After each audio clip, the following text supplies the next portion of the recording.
Welcome back to Taiwan Outlook. Joining us today is Professor Donald Rodgers of Austin College. Professor Rodgers, there have been ups and downs in the bilateral relationship between Taiwan and the U.S. Right. How do you see the current relationship between Taiwan and the U.S.? I think the current relationship is a little bit tense, unfortunately. I think that there are obviously some very positive things going on, but also some concerns that the United States has. Again, in talking to U.S. policymakers, they are not very they are very concerned, let's put it this way, about the move toward independence, for example. Mm-hmm. They're very concerned that that Taiwan's making waves. Mm-hmm. And so any kind of tensions that exist between China and Taiwan, typically if you listen to U.S. policymakers, they're blaming on Taiwan. That's right. Taiwan is the troublemaker. Chen Shui-bian is the troublemaker. Mm-hmm. And again, talking to people, that term that, looking at the Chinese leadership as relatively pragmatic and reasonable, while we're not really sure about. But how do you explain that?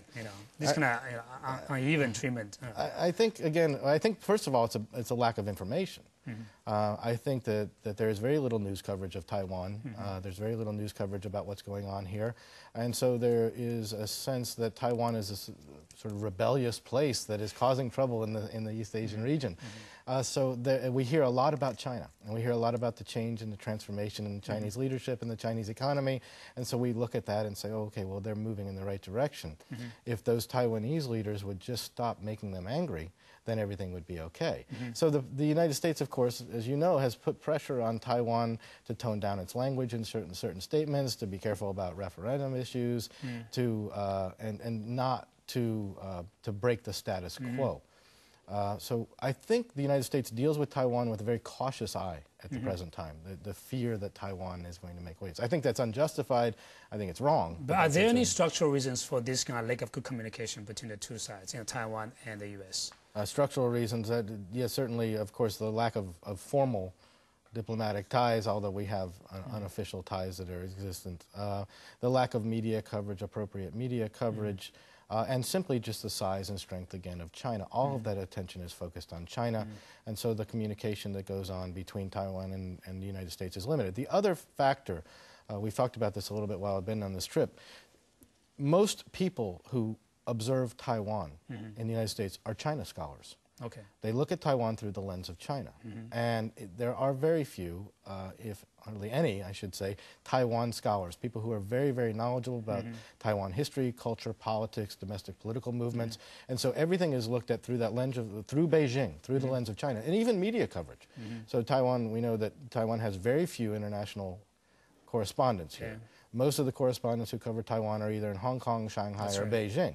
So they're reporting on Taiwan through China. And that's literal, but also more figuratively, I think most people who are interested in Taiwan are looking at it through that lens of China. And is there any way to fix the problem, or at least to improve the situation? I think I think the best way to improve the situation, Taiwan's real strength is its democracy, of course, and the fact that it's been so successful in achieving democracy. The only thing Taiwan can hope to do is to continue to push to draw attention to its democracy and its democratic development. That way, it will make itself increasingly important in U.S. policy and U.S. foreign policy. And as I said, I think we'll hear increasing discussion about democracy and human rights, and Taiwan could be an important component of that. But it's a difficult thing to do simply because of media coverage. It's a difficult thing to do to get people to pay more attention to Taiwan when this giant China is sitting next door. The other issue is one of security. As China grows militarily, does the United States want to risk losing Taiwan as its unsinkable aircraft carrier, if you will, as a balancer in the region? While some people seem to perceive that the United States wants Taiwan to be part of China, maybe not. I mean, strategically, that wouldn't necessarily be the best thing. I think there's some wishful thinking on the part of the United States that, boy, I wish that Taiwan problem would go away. And there are some people, some scholars, again, and policymakers. There's one scholar I read recently who proposed that Taiwan should unify with China to help China democratize. I think that's an odd argument. What you're saying is to the people of Taiwan, you need to give up your democracy and your self-determination and your sovereignty to help China become democratic. So you're giving up all the aspects of democracy to help another country become democratic. But that, again, seems to be what people are looking at. But are you saying that some people believe that it's okay for the U.S. to lose Taiwan to China? I think that there are some people who want Taiwan, they want the problem to go away, if I can put it that way. Taiwan is perceived to be a problem. The Taiwan-China relationship, this cross-strait relationship, is perceived to be a problem. There is a fear that this will spark a conflict in the region. And it's a conflict that the United States doesn't necessarily want to be a part of. So this relationship between China and Taiwan is seen as a headache. And they want that headache to go away. Whatever way it goes away is fine. If the headache will go away with Taiwan becoming part of China, that's fine with them. If the headache would go away, if Taiwan could become independent, that would be fine with them too, I think. But other people also argue that Taiwan is only part of the problems, that these two countries have to deal with, In the long run, there are many problems that should be ironed out between the U.S. and China. Right. Do you think in the long run, the tension between the U.S. and China would definitely surface? Yes. Oh, I think so. I think it will have to. As China rises, as China becomes more powerful, as China, whether with aggressiveness or just naturally through its size and its strength, starts to assert itself more in international relations, the United States is going to have to respond, and there are going to be places where we're going to butt heads with each other. We're going to run into each other and have conflicts. Yeah. And so those tensions will continue. They'll always be there. Yeah.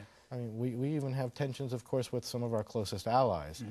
So you can imagine one relationship where the United States and China still don't quite trust each other completely, that there are going to be some conflicts between the two. You are IR, international relations scholar. The so-called power transition theory is, clearly spelled out that during the transition, from one dominant power to another dominant power, there will be frictions or even conflicts. Do you buy that argument? I think there's great potential for that. I think that the rise of any country, and this is, again, talking about international relations, we can look at going back to the Peloponnesian War and World War I, and we look at what caused those conflicts. In those cases, it wasn't necessarily an intent to be aggressive that led to the war. It wasn't necessarily an intention to start a war that started the war. It was the growth of a power. It was the increased military spending and the fear, or the tension that caused among other countries. And so everybody becomes on edge, and it becomes a tinderbox, and any small event can start a conflict, can start a hot war. And so that power transition theory, we can look at it in that way, that yes, as changes occur, it creates greater instability, greater concern, there's less certainty, and so conflict, I think conflict is more likely, certainly not certain, but more likely, because we joke sometimes we missed the stability of the Cold War. Yeah, that's right. It was tense, but we knew what we had. After the Soviet Union collapsed, everything's uncertain again, and we became very nervous, and we were uncertain about how to deal with specific conflicts or specific relationships.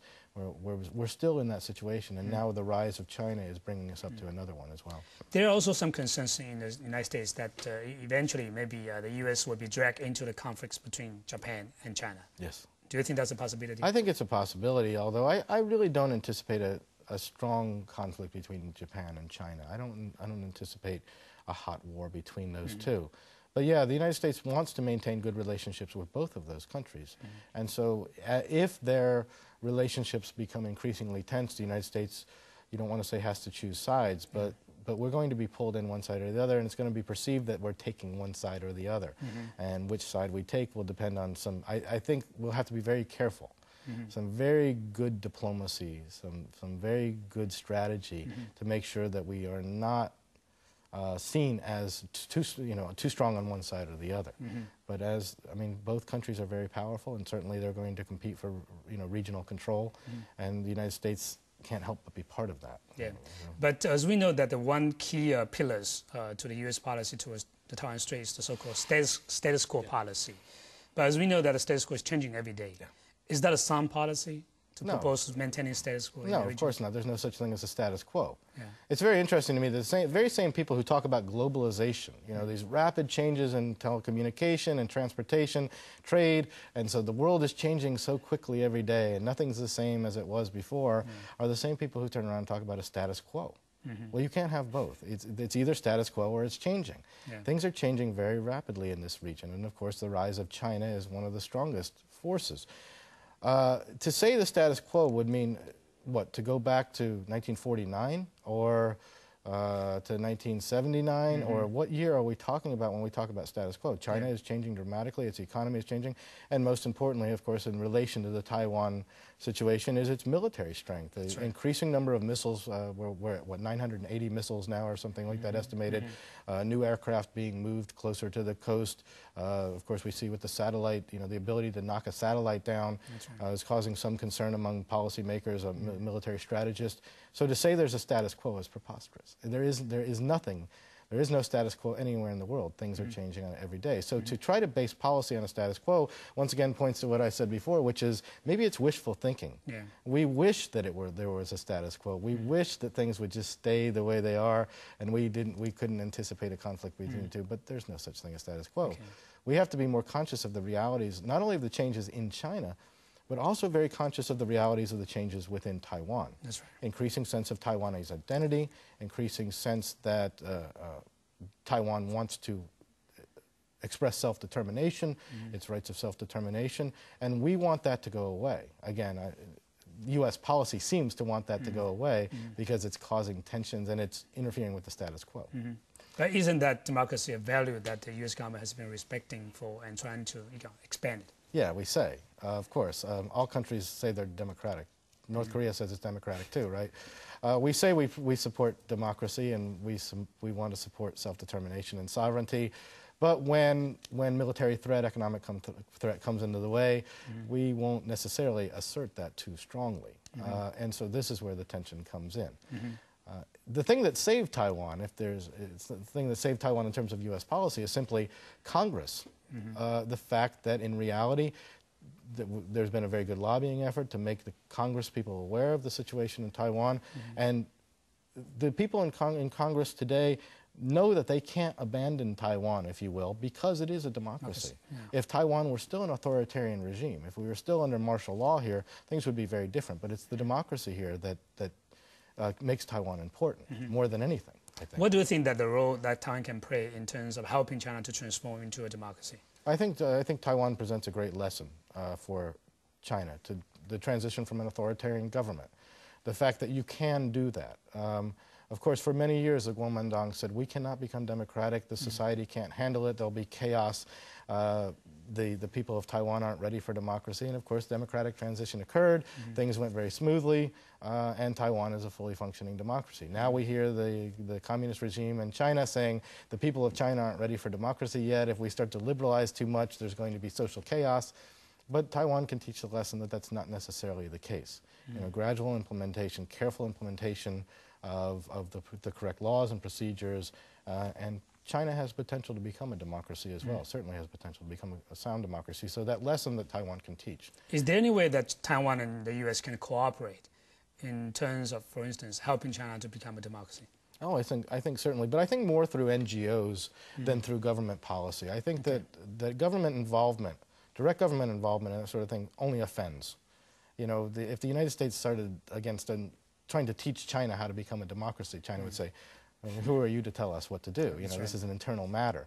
But through the use of, Taiwan has some very strong NGOs now, pro-human rights, pro-democracy NGOs, United States has as well, other countries in the region, other countries around the world. So I think through the use of NGOs, of think tanks, of academic groups that can talk about the experiences, that can talk about the transitions with other people in China, and not necessarily directly through the Communist Party, but also through other groups in China. I think that's the kind of work that Taiwan, I'd like to see more cooperation between U.S. and Taiwanese NGOs, for example, on that kind of thing. Yeah, but if status quo means peace and stability in the region, or in the Taiwan Strait in particular, what do you think is the best strategy to maintain peace and stability in the region? The best strategy to maintain peace and stability in the region is to make sure that China knows that it cannot, by any stretch, threaten Taiwan any further. That the United States will stand by. I support the United States standing by Taiwan and convincing the world that we will support Taiwan's democracy and Taiwan's sovereignty. And I think that we have the strength to do that from the United States perspective. We can assert that. I think that increased ties, people-to-people ties between the people of China and the people of Taiwan to show that this is, there's no threat here. There's, certainly the the people of Taiwan have no interest in threatening China or harming China, and that their move toward greater Taiwanese identity and self-determination and sovereignty is not an aggressive one, and it's not one to harm China, but just a natural progression of people becoming, of living in an open society, of being a unique society. And so I think communication between the two can be that way. But I still think that the United States must make it clear that we are willing to stand by Taiwan, that we will support Taiwan and its democracy in the future. So in the long run, how do you see the prospects for relationship between Taipei and Washington? I don't know that things will change too dramatically over time. I mean, again, this is one of those questions of if the Republicans come in to regain Congress, if the Democrats, if the Republicans keep the White House, if the Democrats do, are things going to change? I don't think things will change too dramatically. I think that the relationship between Taiwan and Washington is a very important one. Economically, we have strong ties between the United States and Taiwan. I think militarily, we know that Taiwan is an important partner if we were talking about this hedging and this concern about China. So I think relations between Taiwan and the United States will stay relatively stable. We'll have our little ups and downs, but for the most part, we'll maintain a good friendship, and that will be the future for us. President Rodgers, thank you very much for taking the time out to meet with us. Thank you very much. Thank you very much. And thank you for watching Taiwan Outlook, and see you next week.